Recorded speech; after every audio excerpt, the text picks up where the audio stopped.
Madam President, Social Security is a sacred trust between the American people and the American government.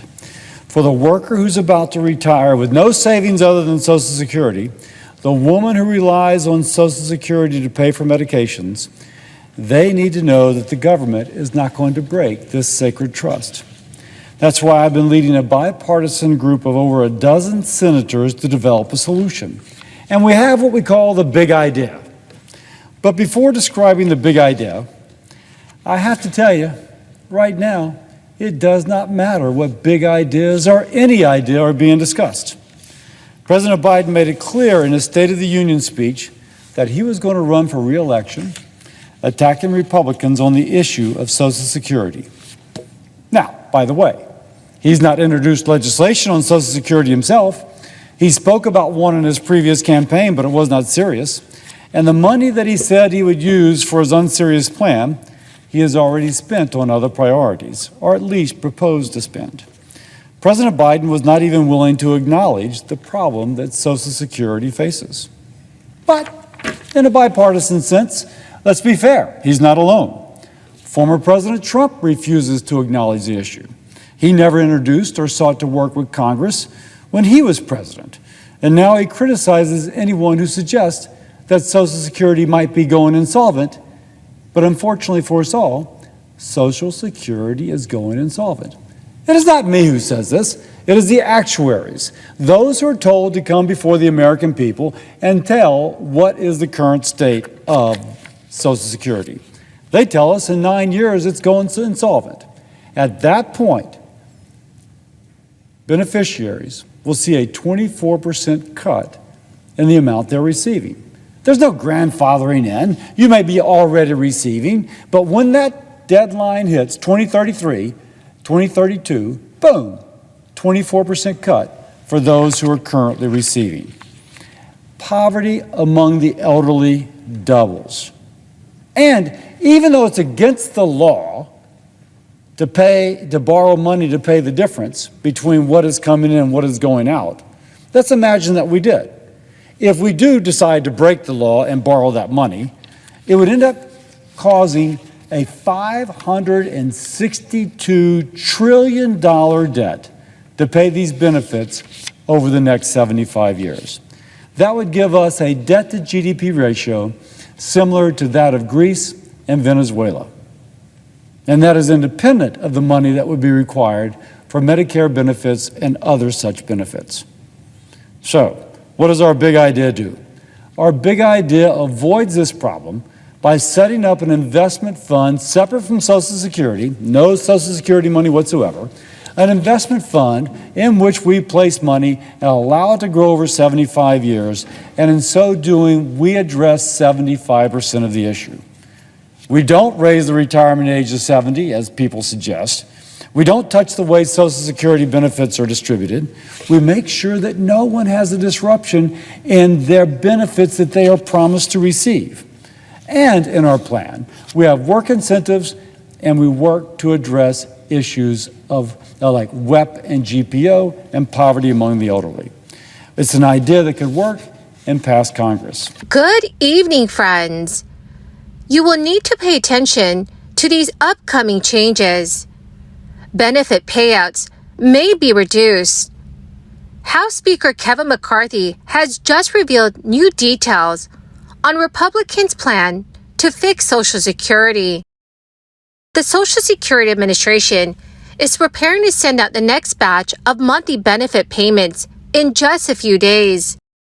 My dear friends, please make sure that you watch until the end of this video. Also, in a video later today, I will be announcing several winners for the Walmart gift card giveaway. Please enter these weekly giveaways simply by clicking and liking several of my videos, and then comment below the keyword of each video that you watch. My dearest friends, the more videos that you watch and then comment on, the greater your chances of winning the giveaways. June Social Security checks are scheduled to be dispersed this coming week, though you may have already received yours if you've been receiving payments since before May 1997, or if you also receive SSI. June 21st is the next deposit date for Social Security payments for individuals with birth dates falling between the 11th and 20th of any month. But unfortunately, Social Security benefits are at risk once again. A group of Republican lawmakers aim to balance the federal budget and slash government spending by targeting programs like Medicare and Social Security. Some seniors may see a major reduction in lifetime benefits if the plan makes it into law. The proposal was unveiled on June 14th by U.S. House conservatives. One of its main features is to raise the full retirement age at which seniors are entitled to the full benefits that they are due.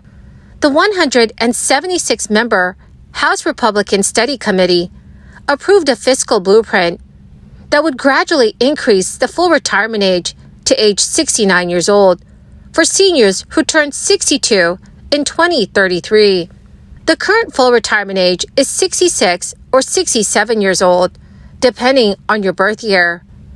For all Americans born in 1960 or later, the full retirement age is 67. As Bloomberg noted, workers expecting an early retirement benefit will see lifetime payouts reduced if the full retirement age is raised. Those payouts could be drastically reduced for seniors who claim benefits at age 62 when you are first eligible. Lawmakers on both sides of the political aisle have been working to come up with a fix for Social Security before the program's old age and survivors insurance trust fund runs out of money. That could happen within the next decade. And when it does, Social Security will be solely reliant on payroll taxes for funding. And those taxes currently only cover about 77% of benefits. While most Democrats want to boost Social Security through higher payroll taxes on wealthy Americans, the GOP has largely focused on paring down or privatizing the program. House Speaker Kevin McCarthy recently told Fox News that this month's debt limit bill was only the first step in a broader Republican agenda that includes further cuts. Speaker McCarthy also stated, "This is not the end. This does not solve all the problems. We only got to look at 11% of the budget to find these cuts. We have to look at the entire budget." Republicans argue that failing to change Social Security could lead to a 23% benefit cut once a trust fund is depleted.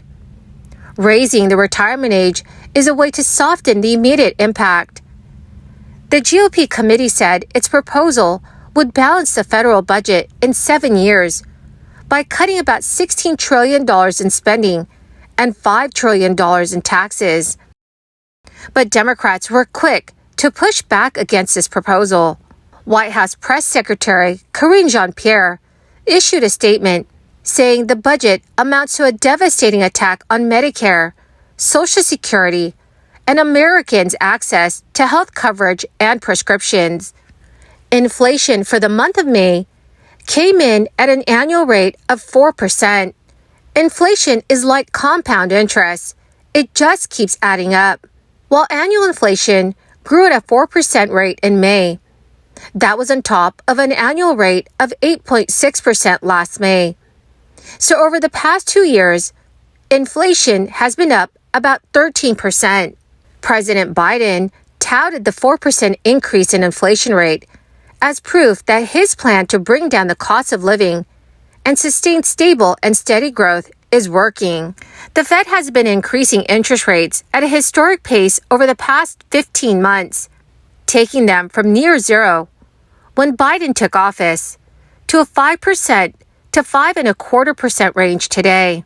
According to many economists, the Fed's pace of interest rate increases is partially to blame for 3 or 4 of the largest bank failures in our nation's history. And at its meeting this past Wednesday, the Fed paused its streak of 10 rate increases in a row. So dear friends, please comment below what you think the Federal Reserve should do to lower inflation. Well, my magnificent and most marvelous friends, That is the end of my daily stimulus update video for this Friday. My dearest friends, I will be announcing several winners in a video later today for the Walmart gift card giveaway.